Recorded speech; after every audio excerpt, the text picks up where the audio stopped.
नामनाथ चित्र के भाग 8 में चमत्स नारायण के अवतार श्री रेवन्नाथ का चरित्र षष्ठी के रूप पर मोहित हो जाने पर जब ब्रह्मा जी का तेज गिरा उस समय अंतरिक्ष में जाकर उनके हजारों भाग हो गए थे। वे भाग जहां जहां गिरे वहीं हजारों ऋषि उत्पन्न हो गए। उसी का एक भाग रेवा नदी में भी जा गिरा था। उससे चमत्स नारायण ने प्रवेश किया और उससे एक बालक की उत्पत्ति हुई। वह बालक रेवा नदी के तट पर पड़ा हुआ रुदन कर रहा था। नदी से थोड़ी ही दूर पर बुंधुल नामक एक गांव था। उसमें सहन सारुज्य नामक एक किसान रहा करता था। नित्य की भांति एक दिन जब सहन सारुज्य नदी तट पर पानी भरने के लिए पहुंचा तो उसने वहां एक पूर्वोक्त बालक के रोने की आवाज़ सुनी। सहन सारुज्य उस स्थान पर जा पहुंचा जहां बालक पड़ा पड़ा रुदन कर रहा था। उस बालक को ऐसी निरीह स्थिति में पड़े देख कर के सहन सारुज्य को दया आ गई। उसने चारों ओर दृष्टि दौड़ाकर देखा, परंतु जब कोई भी स्त्री पुरुष दूर दूर तक दिखाई नहीं दिया, तब उसने बालक को अपनी गोद में उठा लिया। सहन सारुज्य की गोद में पहुंचते ही बालक ने रोना बंद कर दिया। तब वह उसे लेकर अपने घर लौटाया और बालक को अपनी पत्नी की गोद में सौंप दिया। सहन सारुज्य के घर में एक बालक पहले से ही था। उस बालक के साथ खेलने के लिए वह एक दूसरा बालक भगवान जी ने और भेज दिया। ये सोचकर सहन सारुज्य की पत्नी अत्यंत प्रसन्न हुई। वह उस बालक को भी अपना बालक मानकर दोनों का पालन पोषण करने लगी। चूंकि वह बालक रेवा नदी के तट पर प्राप्त हुआ था, इसलिए पति पत्नी उसका नाम रेवन रख दिया। रेवन जब 12 वर्ष का हुआ तो वह अपने पालक पिता के साथ खेत पर काम करने के लिए जाने लगा। वह प्रतिदिन सूर्योदय से पूर्व ही उठ बैठता, घर का काम काज करता और उसके बाद खेत पर जाकर वहाँ के सब कामों में हाथ बटाता था। रेवन सहन सारुज्य की पत्नी के गर्भ से उत्पन्न नहीं हुआ है और सहन सारुज्य उसे रेवा नदी के तट से उठाकर अपने घर ले आया था। यह बात गांव के सब लोगों को मालूम थी। रेवन की कार्यकुशलता, परिश्रम स्वरूप, शिष्टाचार तथा बुद्धिमता को देख करके गांव के सब लोग उनकी प्रशंसा किया करते थे तथा आपस में चर्चा करते रहते थे कि सहन सारुज्य के बड़े भाग्य हैं जो उसे ऐसे देवी बालक की प्राप्ति हुई है। उधर जब रेवन बड़ा हुआ और गांव वालों के मुंह से उसने ये बात सुनी कि सहन सारुज्य उसे रेवा नदी के तट से नाथ बालक के रूप में उठाकर घर ले आया था, तब उसके मन में यह विचार उठने लगा कि मैं कौन हूँ तथा मेरे माता पिता कौन हैं। इस बात को मालूम करना चाहिए, परंतु वह बेचारा किससे पूछता और कौन उसे इस बात का उत्तर दे सकता था। एक बार अर्धरात्रि के समय आकाश में चंद्रमा छिटका हुआ था। रेवन कुछ देर तक उसकी ओर टकटकी लगाए देखता रहा। फिर उससे कहने लगा, हे चंद्रमा, तुम संसार के साक्षी हो, सबके विषय में सब कुछ जानते हो। मुझे ये बताने की कृपा करो कि मैं कौन हूँ और मेरे माता पिता कहाँ हैं। जिस समय रेवन चंद्रमा से इस प्रकार बातें कर रहा था, उसी समय संयोगवश दत्तात्रेय जी आकाश मार्ग से होकर कहीं जा रहे थे। उनके कारण कानों में रेवन के शब्द पड़े तो वे रेवन के पास जा पहुँचे। रेवन ने देखा, कटी में व्याघ्र चरम लपेटे, हाथ में त्रिशूल लिए 3 मस्तकों वाला कोई दिव्य पुरुष उनके सामने खड़ा है। रेवन्नाथ ने उन्हें साष्टांग नमस्कार किया। तब दत्तात्रेय ने आशीर्वाद देते कहा, हे पुत्र, तुम ब्रह्मा के पुत्र हो। मैं तुम्हारे मन में ज्ञान तथा भक्ति का संचार करूंगा जिससे तुम्हें वैराग्य उत्पन्न हो। यह कहकर दत्तात्रेय जी ने रेवन को एक सिद्ध मंत्र दिया। सिद्धियां 8 प्रकार की होती हैं: अनिमा, महिमा, लघिमा, गरिमा, प्राप्ति, प्राकम्य, ईशत्व और वशित्व। इनमें से दत्तात्रेय ने रेवन को महिमा सिद्धि का मंत्र प्रदान किया। मंत्र उपदेश करने के बाद दत्तात्रेय ने कहा, इस मंत्र का पाठ करने के उपरांत तुम जिस वस्तु की कामना करोगे वह तुम्हारे समक्ष अपने आप उपस्थित हो जाया करेगी। इतना कहकर दत्तात्रेय जी वहां से चले गए। दत्तात्रेय जी से मंत्र तथा अपनी उत्पत्ति के विषय में जानकारी प्राप्त करके रेवन बहुत प्रसन्न हुआ उसने उसी समय मंत्र का जाप किया। मंत्र का जाप करते ही वहां महिमा सिद्धि आ उपस्थित हुई। रेवन ने सिद्धि को अपने सामने उपस्थित देखकर पूछा, तुम कौन हो? मैं महिमा सिद्धि हूं। सिद्धि ने उत्तर दिया, तुम यहां किस लिए आई हो? तो महिमा ने कहा, आपने मंत्र पढ़कर मेरी स्मरण किया है इसलिए। तो रेवन ने पूछा, तुम्हारा नाम क्या है? तो महिमा ने कहा, मेरा नाम महिमा सिद्धि है। रेवन कहते हैं, तुम क्या कर सकती हो? तो महिमा कहने लगी, आप मुझे जिस वस्तु की लाने की आज्ञा देंगे मैं उसे तुरंत ही आपके सामने लाकर उपस्थित कर दूंगी। यह सुनकर रेवन ने कहा, मेरे घर में जितना अनाज भरा हुआ है उसे सोने के ढेर के रूप में बदल दो। जो आज्ञा कहकर महिमा सिद्धि अदृश्य होगी, रेवन के घर में जितना अनाज भरा हुआ था वह उसी समय सोने के ढेर के रूप में बदल गया। यह देखकर रेवन को पूर्ण विश्वास हो गया कि उसे सच्ची सिद्धि प्राप्त हो गई है। दूसरे दिन रेवन घर में ही पड़ा रहा, खेत पर काम करने के लिए नहीं गया। जब रेवन दोपहर तक भी शैया छोड़कर नहीं उठा, तब सहनसारज्य ने उनके पास पहुंचकर कहा, आज तो दोपहर हो जाने पर भी खाट पर पड़ा हुआ है, क्या खेत पर काम करने के लिए नहीं चलेगा? यदि काम नहीं किया जाएगा तो फिर खाने के लिए कहाँ से आएगा? यह सुनकर रेवन ने उत्तर दिया, है पिता, अब काम करने की कोई आवश्यकता नहीं है। हमारे घर में ढेर सारा सोना रखा है। भविष्य में भी जब जिस वस्तु की आवश्यकता पड़ेगी वह आ जाया करेगी। सहनसारज्य ने पूछा, सोना कहाँ है? रेवन ने उत्तर दिया, जिस जगह अनाज रखा जाता है वहां जाकर देखिए। रेवन के कहे अनुसार सहनसारज्य ने जाकर देखा तो उसने अनाज के स्थान पर सोने का ढेर पाया। वे आश्चर्यचकित रह गया था।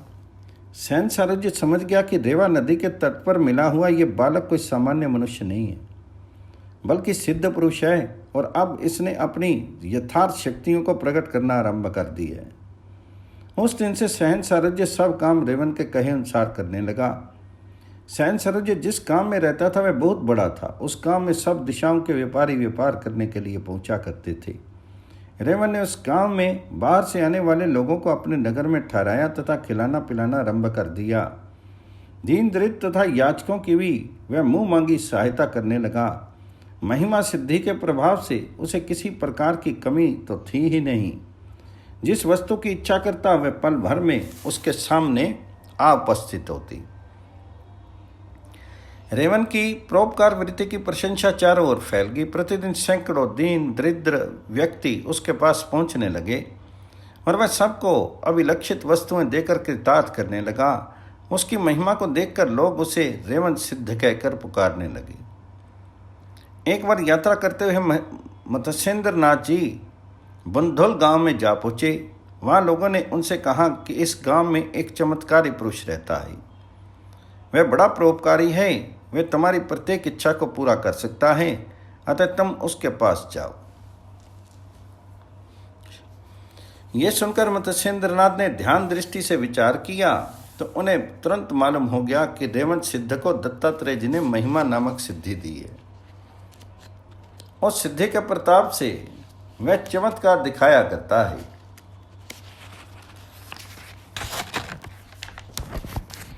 फिर मत्स्येंद्रनाथ ने अपने मन में विचार किया कि मेरे गुरु दत्तात्रेय हैं तथा रेवन को भी उन्होंने मंत्र उपदेश किया है, इस नाते वह मेरा गुरु बंधु हुआ। अब मुझे ये चाहिए कि मैं उसे सिद्धि के चक्कर में से निकाल करके सच्चे ज्ञान मार्ग पर ले जाऊं, क्योंकि सिद्धि का चक्कर तो मनुष्य को संसारिकता में फंसाने वाला है। इससे यथार्थ कल्याण की प्राप्ति नहीं हो पाती। यह सोचकर मत्स्येंद्रनाथ ने रेवन को सही मार्ग पर लाने के लिए अपना चमत्कार दिखाने का निश्चय किया। मत्स्येंद्रनाथ जी ने यह चमत्कार प्रदर्शित किया कि वे जिस स्थान पर बैठे हुए थे वहीं पर सिंह, हरिण, बाज, कबूतर आदि हिंसक तथा अहिंसक पशु पक्षी आकर एकत्र हो गए। वे सब मत्स्येंद्रनाथ के चारों ओर एक दूसरे के आसपास बैठ गए। आश्चर्य इस बात का था कि बाघ हरिण के तलवे चाट रहा था और बाज कबूतर के साथ हिल मिला रहा था। सब ने अपने स्वाभाविक हिंसा तथा शत्रुता के स्वभाव को त्याग दिया था। मत्स्येंद्रनाथ ने इस चमत्कार की चर्चा पल भर में ही संपूर्ण गांव में फैल गई। रेवंत सिद्ध ने भी इस चमत्कार को सुना तो वह देखने के लिए मत्स्येंद्रनाथ के पास जा पहुंचा। दूर से ही उसने वह दृश्य देखा और चुपचाप अपने घर को लौट आया। घर आकर उसने महिमा सिद्धि को बुलाया और कहा, है सिद्धि, गांव में ठहरे हुए नाथ योगी के पास जैसा चमत्कार है वैसा ही चमत्कार मैं भी प्रदर्शित करना चाहता हूँ। इस काम में तुम मेरी सहायता करो और हिंसक तथा अहिंसक पशु पक्षियों को मेरे पास एक साथ लाकर बैठा दो। महिमा सिद्धि ने उत्तर दिया, वैसा चमत्कार तो ब्रह्मवेता लोग ही कर सकते हैं, मुझ में इतनी समर्थ नहीं है जो मैं वैसा चमत्कार प्रदर्शित कर सकूं। तो रेवंत सिद्ध ने कहा, तो तुम मुझे ब्रह्मवेता बना दो। महिमा सिद्धि बोली, किसी को ब्रह्मवेता बनाने की शक्ति मुझ में नहीं है, गुरु दत्तात्रेय ही ऐसे कर सकते हैं। अतः आप उनकी शरण में जाइए और उन्हें प्रसन्न करके ब्रह्म ज्ञान प्राप्त कीजिए। इतना कहकर महिमा सिद्धि चली गई। महिमा सिद्धि की बात सुनकर रेवंत सिद्ध उस स्थान पर जा बैठा जहां उसे भगवान दत्तात्रेय के दर्शन हुए थे। वहां बैठकर वह दत्तात्रेय के ध्यान में मग्न हो गया। उसने गुरु दत्तात्रेय का जप करना आरंभ किया, परंतु दत्तात्रेय जी प्रकट नहीं हुए। बहुत देर हो जाने पर भी जब दत्तात्रेय प्रकट नहीं हुए तब रेवंत सिद्ध ने अपने मन में यह संकल्प किया कि या तो मैं दत्तात्रेय के दर्शन प्राप्त करूंगी, अन्यथा अपने प्राण त्याग दूंगा। ये निश्चय करके वह दत्तात्रेय जी के ध्यान में मग्न हो गया। उसके मुंह से दत्त गुरु शब्द निकलने लगा। दत्तात्रेय के स्मरण तथा भजन में वह ऐसा तल्लीन हो गया कि उसे अपनी देह की शुद्ध बुद्ध भी नहीं रही। रेवंत सिद्ध के घर के दरवाजों पर प्रतिदिन सैकड़ों स्त्री पुरुष अपनी अपनी कामना लेकर आया करते थे और वह उनकी पूर्ति करता रहता था। दूसरे दिन सेरा होने पर नित्य की भांति अनेक स्त्री पुरुष अपनी अपनी कामनाएं लेकर रेवंत सिद्ध के घर आए, परंतु वहां तो स्थिति बदली हुई थी। रेवंत सिद्ध को अपने ध्यान में किसी के आने जाने की सुधि नहीं थी। लोग निराश होकर लौट गए। इसी प्रकार 3 दिन व्यतीत हो गए। रेवंत सिद्ध किसी के ध्यान में मगन होकर बैठा है और उसे अपने शरीर का भी होश नहीं है। ये चर्चा चारों ओर फैल गई। मत्स्येंद्रनाथ के कानों में भी यह समाचार पहुंचा। तब उन्हें अपने गुरु बंधु पर दया आई। वे उसी समय गुरु दत्तात्रेय के पास जा पहुंचे। दत्तात्रेय जी ने उन्हें अचानक आया हुआ देखकर पूछा, कहो मत्स्येंद्रनाथ, आज अचानक कैसे चले आए? मत्स्येंद्रनाथ ने उन्हें प्रणाम करते हुए कहा, हे प्रभु, आपने बंधुल गांव के एक व्यक्ति को महिमा सिद्धि दी थी। इस समय वह आपके दर्शन प्राप्त करने के लिए ध्यान मग्न बैठा है और अपने शरीर का होश भी भूल गया है। मैं जानता हूं कि वह चमस नारायण अवतार है, अतः मैं आपसे ये प्रार्थना करने के लिए आया हूं कि आप उसकी मनोकामना को पूर्ण करने की कृपा करें। यह सुनकर दत्तात्रेय जी ने मत्स्येंद्रनाथ के साथ ज्ञान अस्त्र मंत्र जाप कर उसी समय रेवंत सिद्ध के समीप जा पहुंचे। रेवंत सिद्ध उस समय बैठा हुआ था। दत्तात्रेय जी ने उसके मस्तक पर हाथ रखकर आशीर्वाद दिया। जब रेवंत सिद्ध ने आंखें खोलकर यह देखा कि भगवान दत्तात्रेय उनके सामने खड़े हुए हैं तो वह उनके चरणों में गिर पड़ा और हे गुरु, आप मुझ पर कृपा कीजिए कहता हुआ आंखों से आंसू बहाने लगा। तब दत्तात्रेय ने उनसे इस प्रकार कहा, हे रेवन, तुम्हारी स्थिति को देखकर मत्स्येंद्रनाथ तुम्हारे संबंध में सूचना देने के लिए गए थे। इनके कहने पर ही मैं यहाँ पर आया हूँ। तो रेवंत सिद्ध को जब ये पता चला कि चमत्कारी योगी मत्स्येंद्रनाथ हैं, तब उसने मत्स्येंद्रनाथ जी के चरणों में गिरकर भी साष्टांग दंडवत की और ये कहा, है प्रभु, आपके चमत्कार को देखकर ही मेरे मन में ये इच्छा उत्पन्न हुई थी कि मैं भी ऐसा चमत्कार करके दिखा सकूं। इसलिए मैंने गुरु दत्तात्रेय का स्मरण किया था। आपने मुझ पर बड़ी कृपा की जो आप इन्हें यहाँ ले आए। तत्पश्चात गुरु दत्तात्रेय ने रेवंत सिद्ध के कान में मंत्र फूका। उस मंत्र उपदेश के प्राप्त होते ही रेवंत सिद्ध को संपूर्ण जगत ब्रह्म में भाषित होने लगा। उसके हृदय का अज्ञान रूपी समस्त अंधकार दूर हो गया और द्वैत भाव छूट करके अद्वैत भाव की प्राप्ति हुई। तत्पश्चात दत्तात्रेय जी ने उसके मस्तक पर हाथ रखकर आशीर्वाद दिया और कहा कि अब तुम यहाँ से हमारे साथ चलो। रेवंत सिद्ध घर छोड़कर दत्तात्रेय जी को निकल दिया। रेवन्नाथ की दीक्षा मत्स्येंद्रनाथ तथा रेवंत सिद्ध को अपने साथ लेकर दत्तात्रेय जी निरंतर गिरनार पर्वत पर चले गए। वहाँ पर उन्होंने रेवन सिद्ध को नाथ दीक्षा देकर रेवन नाथ बनाया। तदुपरांत उन्होंने उसे संपूर्ण विद्याओं का अभ्यास कराया। कुछ ही समय में रेवन नाथ जी ब्रह्मवेता हो गए। तब हिंसक तथा अहिंसक पशु पक्षी उनके पास आकर भी उसी तरह समभाव में बैठने लगे। तत्पश्चात दत्तात्रेय जी की आज्ञा से मत्स्येंद्र नाथ जी ने रेवन नाथ को शस्त्र अस्त्र विद्या का आरंभ कराया। फिर मत्स्येंद्र नाथ जी रेवन नाथ को मार्तंड पर्वत पर ले गए। वहाँ नगेश्वर नामक स्थान पर देवताओं के दर्शन कराए तथा उन्हें प्रसन्न करके आशीर्वाद दिलाया ताकि रेवन नाथ की विद्या सफल हो।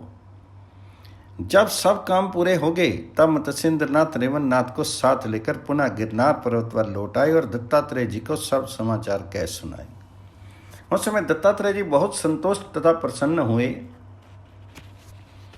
तदुपरांत गुरु दत्तात्रेय जी की आज्ञा से रेवन नाथ तीर्थ यात्रा करने के लिए चल दिए। तीर्थ यात्रा करते हुए रेवन नाथ मान देश के वीटे नामक एक गांव में जा पहुंचे। उस दिन वहां सस्ती नामक एक ब्राह्मण के घर में ब्रह्म भोज का आयोजन था। सस्ती ब्राह्मण की पत्नी का नाम जाहनिका था। उसने 6 पुत्रों को जन्म दिया था, परंतु वे सब जन्म लेने के कुछ ही दिनों बाद मर गए थे। 7वां पुत्र एक ऐसा बालक था जिसने 10 वर्ष की आयु प्राप्त कर ली थी।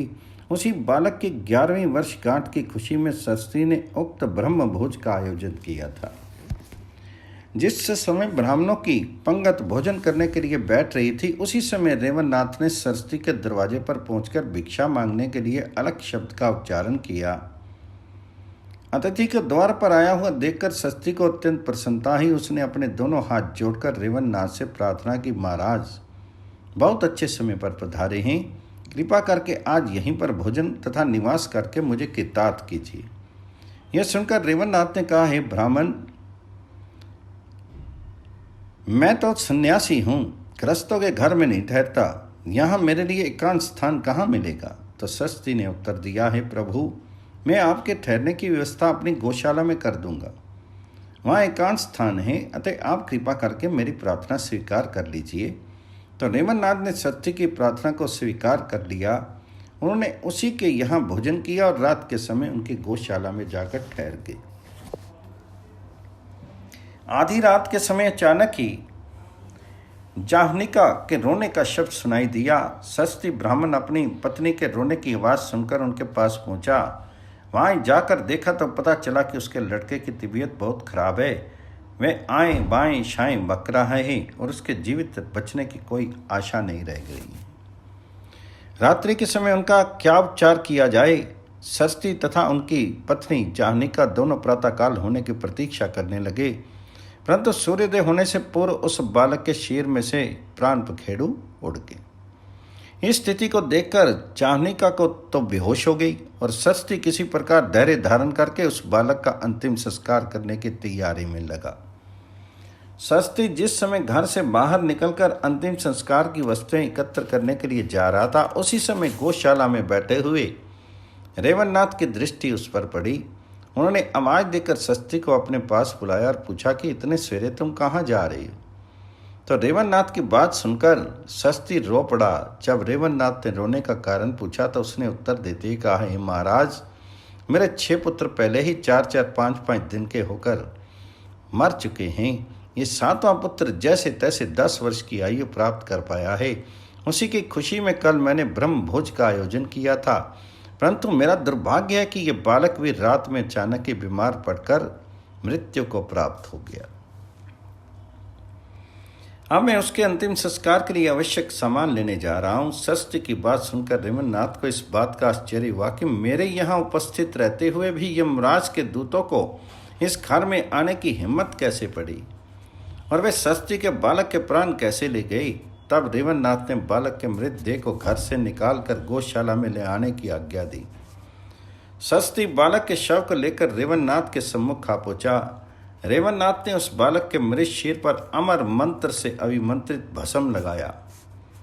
फिर सरस्वती से ये कहा, है ब्राह्मण, तुम इस बालक के मृत शीर को यहीं पर रखा रहने दो। मैं 3 दिन के लिए एक स्थान पर जा रहा हूँ, मेरे वहां से लौटते ही तुम्हारा बालक जीवित हो जाएगा। यह सुनकर सस्ती तथा उसकी पत्नी जाह्नवी बालक की मृतदेह को लेकर वहीं बैठ के और रेवन्नाथ यान अस्त्र मंत्र की योजना करके यमपुरी जा पहुंचे। यान अस्त्र की योजना करके जब रेवन्नाथ यमपुरी में पहुंचे तो उन्हें देखते ही यमराज अपना सिंहासन से उतर पड़े और पूजन अर्चन करने के उपरांत पूछा, आज अचानक ही आपका यहाँ आना कैसे हुआ? तो रेवन्नाथ ने उत्तर दिया, ही यमराज, मैं कल बीटे गांव में सस्ती ब्राह्मण के घर में ठहरा हुआ था। मेरे वहां रहते हुए भी तुम्हारे दो सस्ती के पुत्र के प्राण खींच लाए। मैं उसी कारण यहाँ पर आया हूँ। अब तुम सस्ती के पुत्र का जीव मुझे लौटा दो, साथ ही उनके पहले जो 6 बालक तुमने मारे हैं उन्हें भी वापस कर दो। यह सुनकर यमराज बहुत घबराए। उन्होंने रेवन्नाथ से कहा, हे महाराज, मरे हुए लोगों के प्राण लौटा देने का अधिकार मुझे नहीं है। भगवान शंकर ही ऐसा कर सकते हैं। अतः आप इस संबंध में कैलाश पर्वत पर जाकर भगवान शंकर से मिलिए। रेवन्नाथ यमराज से विदा होकर कैलाश पर्वत पर पहुंचे। वहां शिवगणों ने उनसे पूछा, तुम कौन हो और कहाँ से आए हो? तो रेवन्नाथ ने उत्तर दिया, मेरा नाम रेवन्नाथ है, मैं मृत्यु लोक से आया हूँ।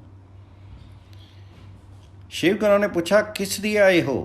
तो रेवन्नाथ ने बोला, भगवान शंकर से मिलने के लिए। तो गण कहने लगे, क्या काम है? तो रेवन कहने लगे, मुझे 7 मरे हुए जीवों को वापस ले जाना है। यह सुनकर शिवगण हंसने लगे। द्वारपाल ने कहा, इस काम के लिए तुम शिवजी से नहीं मिल सकते। रेवन्नाथ बोले, मुझे रोकोगे तो तुम सबको मुसीबत उठानी पड़ेगी।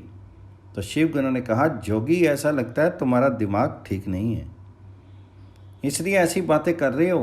अब भला इसी में है, तुम यहाँ से तुरंत वापस चले जाओ। यह सुनते ही रेवन्नाथ क्रोध में भर गए। उन्होंने स्पर्श मंत्र द्वारा द्वारपाल तथा शिवगणों के पांवों को पृथ्वी पर चिपका दिया।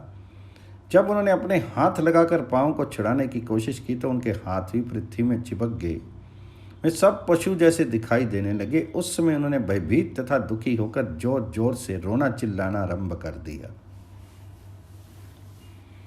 द्वारपालों के रुदन का शब्द सुनकर शिवजी ने अपने गणों की स्थिति का पता लगाने के लिए द्वाराज्य पर भेजा। उन्होंने लौटकर बताया कि मनुष्य लोक से कोई योगी आया है, उसी ने द्वारपालों की ऐसी दुर्दशा की है। ये सुनकर शिवजी ने काल भैरव को आज्ञा दी, वे अन्य गणों को साथ ले जाकर उस योगी को मार कर भगा दे। तो शिवजी का आदेश पाकर काल भैरव अपने साथ बहुत से गणों को लेकर दरवाजे पर जा पहुंचा। यह देखते ही रेवन्नाथ ने पुनः स्पर्श मंत्र का प्रयोग किया, परंतु काल भैरव के ऊपर उनका कोई प्रभाव नहीं पड़ा। इसके विपरीत काल भैरव ने अपना धनुष उठाकर वात अस्त्र, अग्नि अस्त्र तथा नाग अस्त्र को एक साथ रेवन्नाथ के ऊपर छोड़ा। उसके उत्तर में रेवन्नाथ ने पर्वत अस्त्र, पर्जन्य अस्त्र और गरुड़ अस्त्र का प्रयोग किया। इससे काल भैरव के सभी अस्त्र न केवल निष्फल हो गए, बल्कि वह सब उल्टे काल भैरव तथा उसकी सेना को परेशान करने लगे। यह देखकर काल भैरव तथा उनके सभी साथी हाय हाय चिल्लाने लगे। इस स्थिति का समाचार पाकर भगवान शंकर स्वयं नंदी पर बैठकर रेवन्नाथ से युद्ध करने के लिए आए। शिवजी को युद्ध करने के लिए आया हुआ देखकर रेवन्नाथ ने वात आकर्षण अस्त्र का प्रयोग किया। उस अस्त्र के प्रभाव से शिवजी का श्वासोच्छ्वास बंद होने लगा और वह नंदी के नीचे गिरकर मूर्छित हो गए। उनके साथ ही काल भैरव आदि भी बेहोश हो गए। इस स्थिति को देखकर भगवान विष्णु वहां प्रकट हुए। उन्हें देखते ही रेवन्नाथ ने साष्टांग दंडवत की। विष्णु ने पूछा, तुम यहाँ किस लिए आए हो और शिवजी तथा उनके गणों को तुमने इस प्रकार मूर्छित क्यों कर दिया है? तो रेवन्नाथ ने उत्तर में सब वृत्तांत कह सुनाया। उसे सुनकर विष्णु जी ने कहा, तुम जिन 7 बालकों के जीव वापस लेने के लिए आए हो वह मेरे अधिकार में है, मैं उन्हें तुमको दे दूंगा। अब तुम शिवजी तथा उनके गणों को अपने मंत्रों के प्रभाव से मुक्त कर दो। ये सुनकर रेवन्नाथ ने वात प्रेरक मंत्र का प्रयोग करके शिवजी को सावधान किया। तदुपरांत विभक्त अस्त्र का प्रयोग करके शिवगणों को पृथ्वी के स्पर्श से मुक्त कर दिया। उस समय वे सब रेवन्नाथ का जय जयकार करने लगे। तब विष्णु जी ने प्रसन्न होकर रेवन्नाथ को 7 बालकों के जीव दे दिए और कहा कि अब इनके शीर की रचना तुम्हें स्वयं करनी पड़ेगी। तब ब्राह्मण के सब पुत्र जीवित हुए। षष्ठी ब्राह्मण के सब पुत्रों के जीव को लेकर तीसरे दिन रेवन वीटे गांव में जा पहुंची। सस्ती ब्राह्मण तथा उनकी पत्नी अपने मित्र पुत्र के शीर के पास ही बैठे हुए थे। रेवन्नाथ को वापस आया हुआ देख करके उनकी प्रसन्नता की सीमा नहीं रही। उन्होंने उठकर रेवन्नाथ के चरणों में दंडवत की। रेवन्नाथ ने आशीर्वाद देते कहा, मैं तुम्हारे सातों पुत्रों के जीव विष्णु भगवान के पास से वापस ले आया हूँ। ये सातों जीव एक ही शीर में नहीं आ सकते। अतः तुम ऐसा करो कि अपने इस मृत बालक के शीर को टुकड़े टुकड़े करके कूट डालो और मांस का एक बड़ा गोला बना लो। तत्पश्चात उसे एक गोले के 7 खंड करके अलग अलग 7 गोले बना दो। उसमें से प्रत्येक गोले में एक एक बालक के जीव को प्रविष्ट कर दूंगा। इस प्रकार तुम्हारे सातों बालक पुनर्जीवित हो जाएंगे। सस्ती ब्राह्मण को रेवन्नाथ के ऊपर पूरा पूरा विश्वास था। अतः उसने रेवन्नाथ की आज्ञा का अक्षरता पालन किया। अपने मृत बालक के शीर को कूटकर उसे 7 खंडों में बांट दिया और 7 गोले बनाकर रेवन्नाथ के सामने रख दी। तब रेवन्नाथ ने संजीवन मंत्र का पाठ करके प्रत्येक गोले में एक एक जीव को प्रविष्ट करा दिया। थोड़ी ही देर में वह मांसपिंड मनुष्य रूप में परिवर्तित हो गए, श्वास लेने लगे। इस प्रकार ब्राह्मण के सातों बालक पुनर्जीवित हो गए। सस्ती ब्राह्मण तथा उसकी पत्नी जानका को उस समय जो प्रसन्नता हुई उसका वर्णन नहीं किया जा सकता। अपने सातों पुत्रों को जीवित देखकर हर्ष के मारे उसकी आंखों से आंसुओं की धारा बह निकली। 12वें दिन उचित संस्कार करके उन बालकों को अलग अलग पालनों में लिटा दिया गया। इसमें विशेषता ये थी कि सरस्वती के मृत बालकों जैसा स्वरूप था। ये सभी बालक ठीक उन जैसे ही आकृति तथा स्वरूप के थे। रेवन्नाथ ने उन बालकों के नाम इस प्रकार रखे, सारंगीनाथ, जागीनाथ, निजानंद, दीनानाथ, नयननाथ, यदुनाथ और निरंजननाथ। इस प्रकार ब्राह्मण के सातों बालकों जीवित करने के उपरांत रेवन्नाथ वहां से विदा होकर तीर्थ यात्रा करने के लिए चले गए। 12 वर्ष बाद रेवन्नाथ ने दोबारा विटे गांव में पहुंचकर इन सभी बालकों को दीक्षा दी तथा उन्हें सभी विद्याओं का अभ्यास कराया। थोड़े ही दिनों में वे सब समस्त विद्याओं के प्रवीण हो गए।